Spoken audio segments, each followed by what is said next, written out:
नमस्कार मित्रों, मैं आप सभी का सहज शिक्षण सीखो इस YouTube चैनल पर सहर्ष स्वागत करता हूं। मित्रों, आज हम 7वीं कक्षा की दूसरी इकाई की दूसरी कविता बेटी युग इसके ऊपर पूछे गए हर प्रश्न का उत्तर सरल भाषा में समझेंगे। इससे आपके मन में पाठ के प्रति कोई भी शंका नहीं रहेगी। दोस्तों, यह कविता आनंद विश्वास द्वारा लिखी गई है। लेखक इस कविता के माध्यम से बेटियों की शिक्षा और महत्व के साथ साथ उनकी आत्मनिर्भरता और प्रगति को समझाया है। दोस्तों, इस कविता के ऊपर पूछे गए प्रश्न बहुत ही खूबसूरत है। आपको अच्छे से समझ में आए इसलिए इसके उत्तर हमने बहुत ही अच्छे बनाए हैं। जब आप हर एक प्रश्न के उत्तर समझेंगे तब आपको यह एहसास होगा। चलो दोस्तों, इस कविता के ऊपर पूछे गए प्रश्न के उत्तर समझते हैं। पहला प्रश्न है वाचन जगत से। पुण्य श्लोक अहिल्याबाई होळकर के कार्य पढ़ो और प्रमुख मुद्दे बताओ। पुण्य श्लोक अहिल्याबाई होळकर का जन्म 31 मई 1725 को चौंडीग्राम, जामखेड़, अहमदनगर, महाराष्ट्र में हुआ था। अहिल्याबाई होळकर मालवा राज्य की महारानी थी। उन्होंने माहेश्वर को राजधानी बनाकर शासन किया। अहिल्याबाई होळकर इतिहास में प्रसिद्ध सूबेदार मल्हारराव होळकर के पुत्र खांडेराव की पत्नी थी। इनका देहांत 13 अगस्त 1795 को हुआ। कम उम्र में ब्याह होने के बाद से अहिल्याबाई ने अपने जीवन में कहीं उतार चढ़ाव देखे। अपने पति, पुत्र, पुत्री तथा दामाद की असमय मृत्यु के कारण महारानी का गृहस्थ जीवन कभी सुखद नहीं रहा।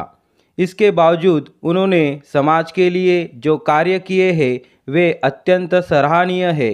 उनके कार्य भारत के प्रसिद्ध तीर्थ स्थानों पर मंदिर बनवाए और उनका जीर्णोद्धार किया, घाट बंधवाए, सार्वजनिक कुओं और बावड़ियों का निर्माण किया, मार्ग सुधार किए तथा नए मार्ग बनवाए, भूखों के लिए अन्न छत्र खुलवाए, अंधविश्वास की जकड़ में से समाज को जागरूक किया।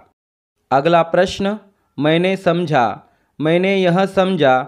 इस कविता के माध्यम से कवि ने बेटियों को उनकी शिक्षा, उनके महत्व, उनकी आत्मनिर्भरता और प्रगति के बारे में समझाते हुए उनके लिए सम्मान अधिकारों की मांग का आह्वान करते हैं। हालांकि आज के आधुनिक युग में भी अधिकतर परिवारों में बेटा बेटी के बीच भेदभाव किया जाता है, पर यह सत्य है कि संसार केवल पुरुषों से ही नहीं बना है। सृष्टि के हर पड़ाव पर स्त्रियों ने भी माँ, बेटी, बहन, चाची, मौसी, मामी, दादी, नानी आदि के रूप में अपना निरंतर योगदान दिया है। अगला प्रश्न सुनो तो जरा। त्योहार मनाने के उद्देश्य की वैज्ञानिकता सुनो और सुनाओ। भारतीय संस्कृति में प्रत्येक त्योहार धार्मिक होने के बावजूद अपने आप में वैज्ञानिक महत्व रखता है। वर्तमान समय में वैज्ञानिकों ने भी प्राचीन काल से चले आ रहे त्योहारों की वैज्ञानिकता सिद्ध की है। वास्तव में त्योहार कोई अवतरित समारंभ या उल्लास पर्व नहीं है। यह किसी समय में निश्चित समुदाय में रहने वाले लोगों की सामाजिक आवश्यकता की पूर्ति का एक रूप था। जीवन को आनंदमय बनाने व पुण्य कर्म की ओर बढ़ने के साथ साथ पर्यावरण का संतुलन बनाए रखने हेतु त्योहारों की वृद्धि और विकास हुआ है। वैसे तो सभी त्योहार का अपना वैज्ञानिक महत्व है। दीपावली का वैज्ञानिक महत्व। दीपावली वर्षा ऋतु के बाद आती है, इसलिए यह समय कीटके, फफूंदियों आदि के पोषण का समय होता है। अर्थात इस समय कीड़े मकोड़े अधिक हो जाते हैं क्योंकि इनको सही वातावरण मिलता है और इतने अधिक कीटक भयानक बीमारियां पैदा कर सकते हैं। दीपावली के उपलक्ष्य पर घरों की साफ सफाई की जाती है जिससे कीटकों का खतरा कम हो जाता है। घी और तेल के दिए जलाने से वातावरण शुद्ध हो जाता है जिससे कीड़े मर जाते हैं और त्योहार के साथ साथ सभी भयानक बीमारियों के खतरे भी टल जाते हैं। अगला प्रश्न, जरा सोचो, लिखो, तुम्हें रुपयों से भरा बटुआ मिल जाए तो। यदि मुझे रुपयों से भरा बटुआ मिल जाए तो सबसे पहले मैं आसपास के किसी बड़े व्यक्ति को इसके बारे में बताऊंगा। यदि वहाँ कोई नहीं मिला तो मैं स्वयं उस बटुए को उठाकर वहाँ खड़े लोगों से पूछूंगा। उपस्थित लोगों में से किसी का बटुआ होगा तो उसे दे दूंगा। फिर भी अगर बटुए का सही मालिक नहीं मिला तो मैं उस बटुए को घर ले जाऊंगा और माता पिता को सारी घटना बताते हुए उन्हें वह बटुआ दे दूंगा। अगला प्रश्न है, स्वयं अध्ययन, स्त्री शिक्षा का इन पर क्या प्रभाव पड़ता है। एक बेटी शिक्षित होती है तो वह शिक्षा का उपयोग अपने पूरे परिवार को साक्षर बनाने और उसके हित के लिए करती है। शिक्षा के कारण ही वह स्वयं के अधिकारों को सुरक्षित करती है और स्वयं को सक्षम बनाती है। आज शिक्षित बेटी ही कल की कुशल गृहिणी है। स्त्री शिक्षित होगी तो वह अपने घर की समस्याओं का समाधान स्वयं कर सकती है। इससे परिवार आसानी से चलता रहेगा। स्त्रियों की भागीदारी से देश का आर्थिक विकास और सकल घरेलू उत्पादन बढ़ जाता है। स्त्री की शिक्षा गरीबी पर नियंत्रण करने का प्रभावी उपाय है। इसके साथ ही घरेलू हिंसा व सामाजिक अत्याचार का शिकार होने वाली स्त्री यदि शिक्षित होगी तो वह इस तरह की घटनाओं पर अपनी सक्षमता से नियंत्रण पा सकेगी। सावित्रीबाई फुले, कल्पना चावला जैसी स्त्रियों का योगदान ही स्त्री शिक्षा के प्रभाव का सर्वोत्तम उदाहरण है। इस तरह स्त्री शिक्षित होगी तो वह अपने साथ ही परिवार, समाज और देश के विकास में संपूर्ण व महत्वपूर्ण योगदान दे सकती है। अगला प्रश्न, विचार मंथन, बेटी बचाओ बेटी पढ़ाओ। बेटी बचाओ बेटी पढ़ाओ यह एक सरकारी योजना है जो 22 जनवरी 2015 को शुरू की गई। इस घोषवाक्य से ही योजना का आशय स्पष्ट होता है। बेटी बचाना अर्थात केवल बेटों को महत्व न देकर बेटियों को भी जीने का अधिकार दिया जाए और साथ ही साथ बेटियों को पढ़ने का अवसर भी प्राप्त हो। यह योजना बनाने का मुख्य उद्देश्य तो बेटियों के अस्तित्व को बचाना है, किंतु इसके साथ कुछ अन्य उद्देश्य है। बालिकाओं को संरक्षण और सशक्त करना, जनसंख्या के आधार पर लिंगानुपात समान करने का प्रयास, पक्षपाती लिंग चुनाव की प्रक्रिया का उन्मूलन, बालिकाओं की शिक्षा सुनिश्चित करना। अगला प्रश्न है, सदैव ध्यान में रखो, स्वयं को बदलो समाज बदलेगा।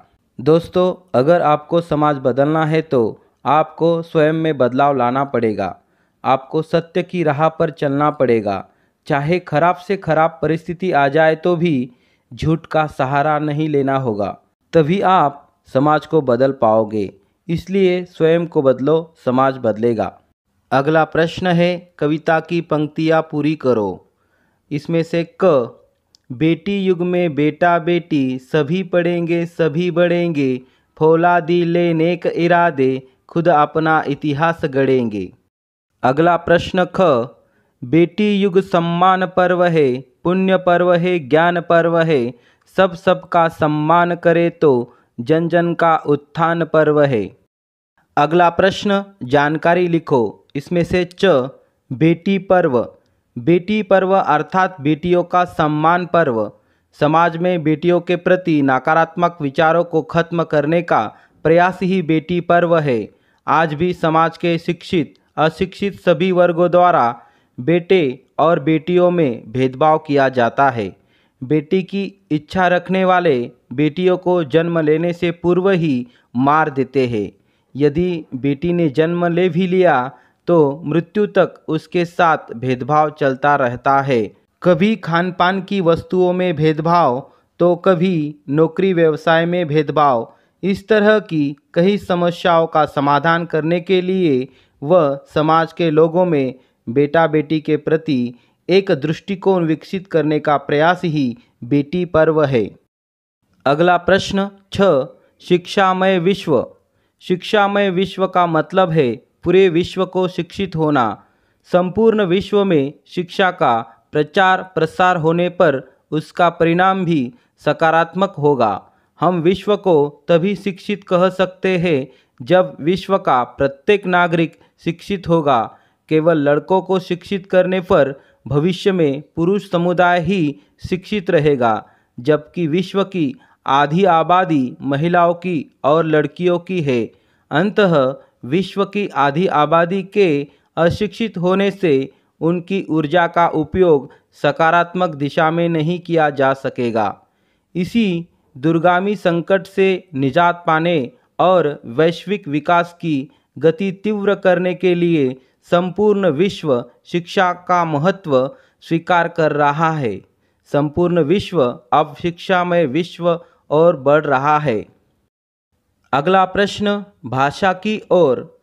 निम्नलिखित शब्दों के युग्म शब्द बताओ और वाक्यों में उचित शब्द युग्म लिखो। गाँव गाँव, इधर उधर, घूमना फिरना, धन दौलत, जान पहचान, कूड़ा कचरा, फल फूल, घर घर। दोस्तों, इन युग्म शब्दों का ही उपयोग हमें नीचे दिए गए वाक्यों में करना है। जैसे यहाँ पहला बताया गया है, अथक परिश्रम से उसने धन दौलत कमाई। इसमें से दूसरा है, सेहत के लिए घूमना फिरना अच्छा होता है। तीसरा है, दीपावली में घर घर मिठाइयाँ बनती है। और चौथा है, अंतर्जाल की सुविधा गांव-गांव में उपलब्ध है। पांचवा है, बाजार से बहुत सारे फल फूल खरीद कर लाए। छठा है, बच्चों ने मैदान पर फैला कूड़ा कचरा इकट्ठा किया। सातवां है, समारोह में सभी जान पहचान वालों को आमंत्रित किया। और आठवां है, बगीचे में आते ही सभी बच्चे इधर उधर दौड़ने लगे। दोस्तों, इस तरह हम इस युग्म शब्द का उपयोग वाक्य में कर सकते हैं। धन्यवाद मित्रों, मिलेंगे अगले वीडियो में।